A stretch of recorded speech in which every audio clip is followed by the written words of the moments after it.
Hello dear student, आज हम लोग पढ़ेंगे कोलिगेटिव प्रॉपर्टी। ठीक है, तो अभी तक सॉल्यूशन में हम लोगों ने जो पढ़ा है कहाँ तक, वेपर प्रेशर और राउंड्स लॉ।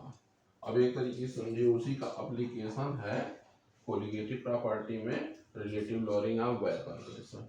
तो आइए देखते हैं सबसे पहले कि कोलिगेटिव प्रॉपर्टी क्या होता है। तो हेडिंग डालिएगा कोलिगेटिव प्रॉपर्टी।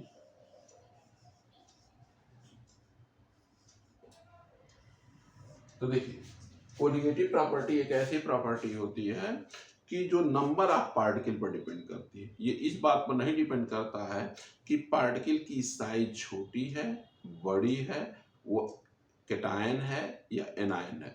बस कोलिगेटिव प्रॉपर्टी इस बात पर डिपेंड करती है कितने नंबर में पार्टिकल है, बस इसके अलावा कुछ नहीं। तो अब इसकी डेफिनेशन भी वही हो जाएगी, the property which depends on the number of particle, the properties which depend on the number of particle, it does not depends on the nature, size of the particle। ठीक है, जैसे एग्जांपल के तौर पे समझिए कि फॉर एग्जांपल देख लेते हैं, अगर हम ले लेते हैं यूरिया, तो यूरिया का मॉलिक्यूलर मास जो होता है 60 होता है, फार्मूला जो है NH2CuNH2 होता है। ठीक है, और इसका मॉलिक्यूलर मास 60 होता है। ठीक है, तो यूरिया का सपोज कर लीजिए आपने 10 मॉलिक्यूल लिया। ठीक है, मोल नहीं बोल रहा हूं, ये तो मॉलिक्यूलर वेट है। तो मॉलिक्यूलर वेट से हम साइज बता रहे हैं कि क्या है। 10 मॉलिक्यूल ले लिया, और आप सुक्रोज का ले लीजिए, सुक्रोज का C12H22O11, इसका मॉलिक्यूलर मास होता है 342, और इसके भी आप 10 मॉलिक्यूल ले लीजिए,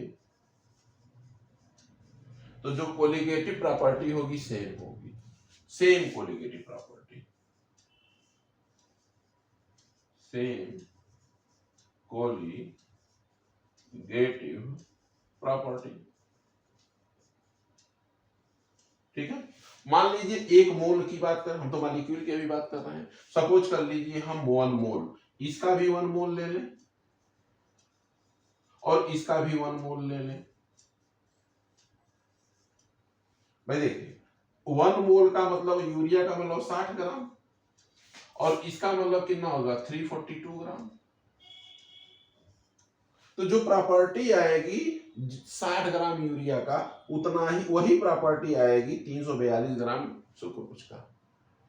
ठीक है, तो ये पार्टिकल के नंबर पर डिपेंड करता है। जैसे कि मान लीजिए आपने लिया यहाँ पर 10 मॉलिक्यूल, हमने सपोज कर लीजिए यूरिया का रखा है, सुक्रोज का रखा है। हम अगर जब हम 10 मॉलिक्यूल क्या करें, NaCl का रख दें। अब जब NaCl का रखेंगे तो 10 मॉलिक्यूल नहीं रहेंगे, अब 10 मॉलिक्यूल तो रहेगा, लेकिन अब जब आयंस के फॉर्म में होगा तो 10 जो है सोडियम आयन मिलेगा और 10 जो है क्लोराइड आयन मिलेगा। यानी अब जो प्रॉपर्टी मिलेगी वो 20 पार्टिकल का मिलेगा, 20 पार्टिकल का मिलेगा, यानी इससे जस्ट डबल इसकी प्रॉपर्टी हो जाएगी। उसका हम जस्ट जब कोलिगेटिव प्रॉपर्टी खत्म कर लेंगे तो एबनॉर्मल कोलिगेटिव प्रॉपर्टी में इसकी स्टडी करेंगे, कंप्लीट आयनाइजेशन का भी करेंगे, पार्शियल का भी करेंगे। ठीक है, तो आइए देखते हैं कौन कौन सी कोलिगेटिव प्रॉपर्टी हमको पढ़ना है, कौन कौन से हमारे सिलेबस में है। ठीक है, देखिए सबसे पहली कोलिगेटिव प्रॉपर्टी जो हम लोग पढ़ेंगे relative lowering of vapour pressure.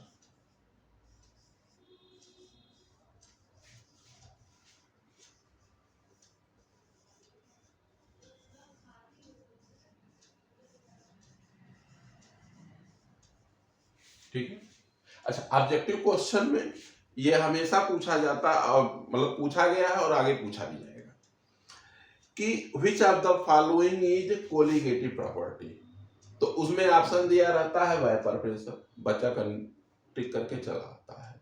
लेकिन ध्यान रखिएगा, vapour pressure is not a colligative property, relative lowering of vapour pressure is a colligative property. ठीक है, ये ध्यान रखिएगा। दूसरा,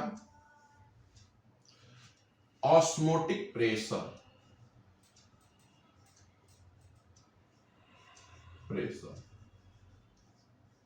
ये भी कोलिगेटिव प्रॉपर्टी है। तो ऑस्मोटिक प्रेशर और वेपर प्रेशर दोनों अलग अलग चीजें हैं, ये भी ध्यान रखिएगा। ऑस्मोटिक प्रेशर कोलिगेटिव प्रॉपर्टी है, वेपर प्रेशर कोलिगेटिव प्रॉपर्टी नहीं है, but relative lowering of vapour pressure is a colligative property. तीसरा, depression in freezing point, depression in freezing point.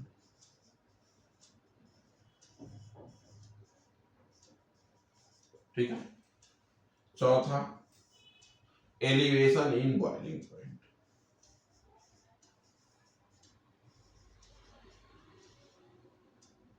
Boiling point. तो ये जो चार प्रॉपर्टी है, ये चार जो है कोलिगेटिव प्रॉपर्टी, और इन चारों को हम लोग पढ़ेंगे। ठीक है। तो सबसे पहला पढ़ते हैं relative lowering of vapour pressure. खैर ऑस्मोटिक प्रेशर में इसका डेरिवेशन में करा भी दिया हूं, सॉलिड वाले में फिर से करा देते हैं। ठीक है। तो देखिए, relative lowering of vapour pressure, जैसे कि मान लीजिए आपने क्या किया, एक प्योर सॉल्वेंट ले लिया, ठीक है, क्लोज कंटेनर में। तो जब ये प्योर फॉर्म में रहेगा तो यहां पर वेपर प्रेशर जो है कितना रहेगा, P0 A रहेगा, सॉरी P0 A रहेगा। यानी यहां पर ये जो गैस फेज है, यहां पर सिर्फ और सिर्फ किसके मॉलिक्यूल रहेंगे, A के। किस फेज में, गैस फेज में। यहां पर आपका लिक्विड रहेगा, और लिक्विड किसका रहेगा, A का रहेगा। अब आपने क्या किया कि इसमें कोई सॉलिड ऐसा डाल दिया जो नॉन वोलेटाइल है। ठीक है।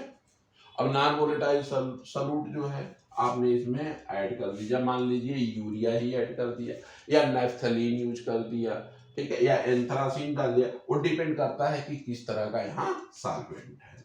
तो मान लीजिए नॉन वोलेटाइल सॉल्यूट,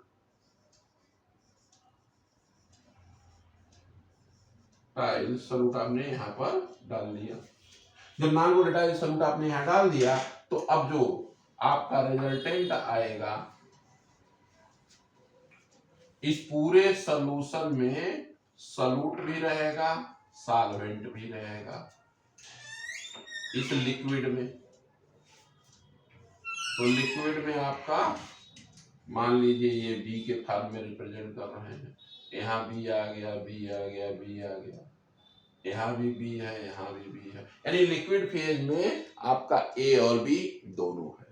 लेकिन गैसियस फेज में जब देखा गया तो यहाँ बी एब्सेंट था। अरे भाई, नॉन वोलेटाइल है और सॉलिड है, सॉलिड नॉन वोलेटाइल है, तो कहां से पहुंचेगा।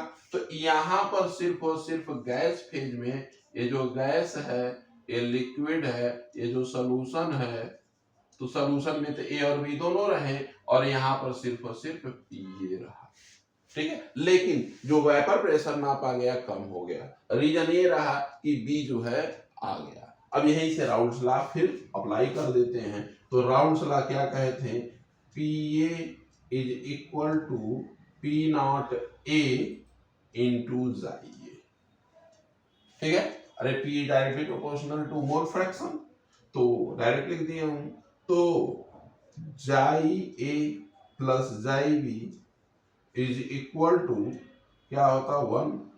तो जाई ए इक्वल टू 1 माइनस जाई बी। अब यही वैल्यू जो है यहाँ पर रख देते हैं। PA is equal to P naught A 1 minus ZB। ठीक है, अब इसी को सॉल्व कर दीजिए आगे। तो PA is equal to P naught A और minus P naught A into ZB, bracket open किया गया है। अब इसको इधर कर दीजिए, P naught A into ZB is equal to P naught A minus PA और ZB equal to P naught A minus PA upon P naught A। यही relative lowering of vapour pressure होता है। थोड़ा इसको एक्सपेंड कर देते हैं, इसको इधर लिख देते हैं, इसको इधर लिखते हैं, इसको एक्सपेंशन, चलिए इधर ही कर देते हैं। तो ZB equal to NB upon NA plus NB। NA NB क्या है? Mole fraction of A and mole fraction of B है। तो हो जाएगा P naught A minus PA upon P naught A। ठीक है, अच्छा, number of mole equal to क्या होता है? Weight upon molecular weight. तो लिख देते हैं number of weight is equal to weight upon molecular weight. तो WB upon MB upon WA upon MB plus WB upon A है तो ये भी ए होगा और ये बी होगा, ये भी बी होगा, is equal to P naught A minus PA upon P naught A। ठीक है, अच्छा एक चीज और, फॉर वेरी डाइल्यूट सोल्यूशन आप NB को यहाँ नेग्लेक्ट कर सकते हैं, तो यहाँ पर ही कर देते हैं फॉर वेरी डाइल्यूट सोल्यूशन, तो इसको नेग्लेक्ट कर देते हैं, NB इक्वल टू 0। ठीक है, अप्रोक्सीमेटली इक्वल टू 0 मानते हैं क्योंकि ये Na की वैल्यू बड़ी होगी। तो क्या हो जाएगा WB upon MB upon WA upon MB equal to P naught A minus PA upon P naught A। ठीक है, अब सबका मीनिंग लिख लीजिए। P नॉट A क्या है? Vapour pressure of pure. PA क्या है? Vapour pressure of solution. जाइए क्या है? Mole fraction of A। जाइबी क्या है? Mole fraction of B। P naught A minus PA, A क्या है? Lowering in vapour pressure, vapour pressure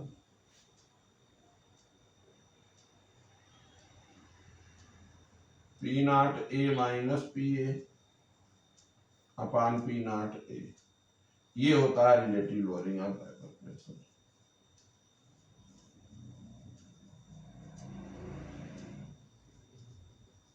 ठीक है, W जो है वेट के लिए है और M जो है मॉलिक्यूलर मास के लिए है। ठीक है, अब आइए इस पर कुछ क्वेश्चन लगाते हैं। मेन क्वेश्चन ये, क्योंकि इसको तो पढ़ा चुके हैं। ठीक है,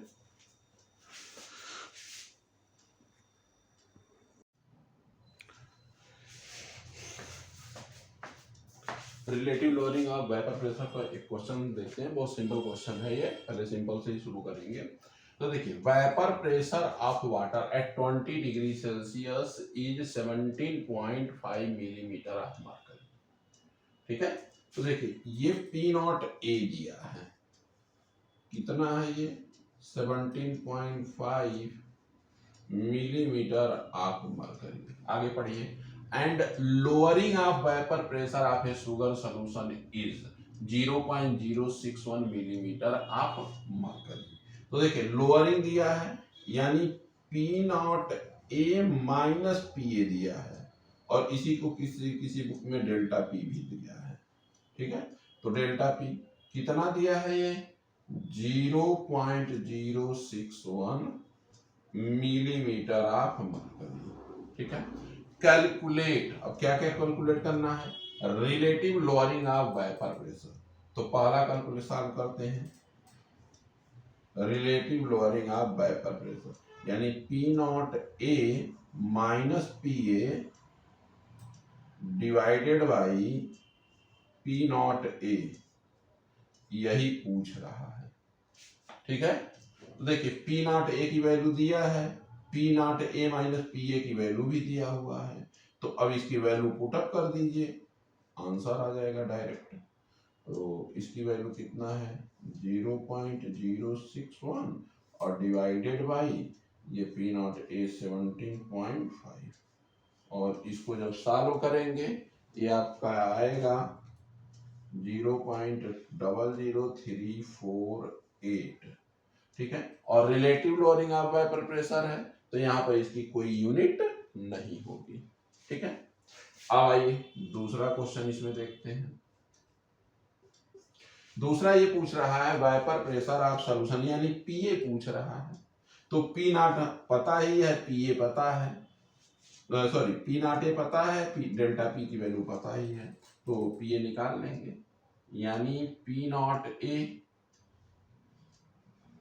minus P A is equal to 0.061, और पी ए की वैल्यू आपने पी नॉट ए की वैल्यू आपको पता ही है, तो इसकी वैल्यू रख दीजिए 17.5 minus P A is equal to 0.061, तो P A is equal to हो जाएगा ये 17.5 माइनस 0.061। अब इसको माइनस कर दीजिए, और जब माइनस करेंगे तो कितना वैल्यू आएगा, देखिए ये तो 17 रहेगा, 0 है, और ये 500 मान लीजिए, तो 500 मान लेंगे तो 439 मिलीमीटर ऑफ मरकरी रहेगा। ठीक है, इस वजह से देखिए 17.5 30.061, तो इसको हटा दीजिए, ये 9 हो जाएगा, 9 में 6 जाएगा 3 4 17। ठीक है, ये वैल्यू आ गया। तीसरी वैल्यू देख लीजिए, तीसरा क्या पूछ रहा है, तो मोल fraction of sugar and water. तो देखिए ये जो फार्मूला आपने लिखा है ये मोल फ्रैक्शन एब्सोल्यूट होता है, एब्सोल्यूट क्या शुगर है, और ये रिलेटिव लोअरिंग है, तो जो relative lowering of vapour pressure यही इक्वल टू होता है मोल फ्रैक्शन एब्सोल्यूट, एब्सोल्यूट क्या है शुगर, यानी मोल फ्रैक्शन ऑफ सॉल्यूट जाई भी इक्वल टू कितना हो जाएगा 0.0348, और जाई ये निकालना है तो इसको 1 में से माइनस कर दीजिए,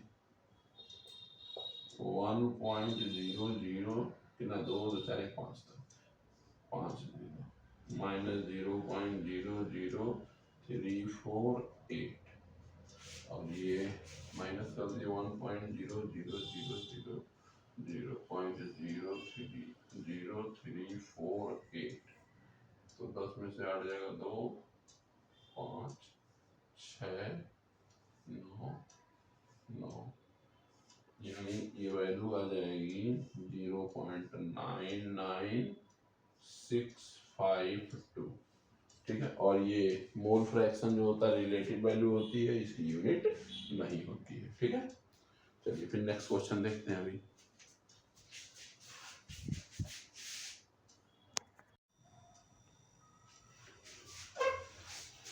तो एक नेक्स्ट क्वेश्चन देखते हैं। देखिए क्वेश्चन ये है vapour pressure of pure benzene, यानी ये पी नॉट दिया है, बेंजीन का 500 मिलीमीटर ऑफ मरकरी, तो पी नॉट बेंजीन लिख लीजिए C6H6 कितना दिया है 500 मिलीमीटर ऑफ मरकरी। अच्छा, at certain temperature, temperature mention नहीं किया है, when a non volatile solute, यानी सॉलिड सॉल्यूट डाला गया कोई यक्स है, is added in the benzene, its vapour pressure become 450 millimetre of mercury, यानी पी नॉट, सॉरी ये पी दिया है और पी जो है 450 मिलीमीटर ऑफ मरकरी है। एक तरीके से समझिए ये पी नॉट ए है और ये पी ए है, ठीक है। Determine the mole fraction of solute, तो सीधे सीधे फार्मूले को रख दीजिए। तो क्या होता है P naught A minus P A upon P naught A into chi B, ये मोल फ्रैक्शन ऑफ सॉल्यूट होता है। तो वैल्यू रख दीजिए 500 दिया ही है माइनस 450 डिवाइडेड बाई 500 और यही जाईबी होगा, ठीक। अब इसकी वैल्यू जाईबी इक्वल टू लिख दीजिए। तो 500 माइनस 450 ये 50 हो जाएगा और डिवाइडेड बाई 500 तो ये हो जाएगा 0.1। यानी इस बेंजीन के जो बेंजीन सॉल्वेंट जो है इसमें जो कोई सॉल्यूट मिलाया गया है 0.1 मोल है। अब यही क्वेश्चन और भी बढ़ा सकता था ये कि इसमें कैलकुलेट कर दिए मोल फ्रैक्शन ऑफ बेंजीन, तो मोल फ्रैक्शन ऑफ बेंजीन भी आप कैलकुलेट कर सकते हैं। मोल फ्रैक्शन ऑफ बेंजीन कितना होगा, 1 में से माइनस कर देंगे 0.1, 0.9 मोल आएगा, ठीक है। ओके, फिर आगे अभी एक क्वेश्चन और देखते हैं आगे।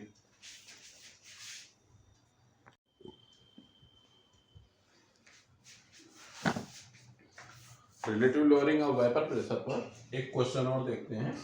क्वेश्चन ये है calculate the mass of non volatile solute और इसका मॉलिक्यूलर मास 40 दिया है which should be dissolve in 114 gram octane to reduce its vapour pressure 80%।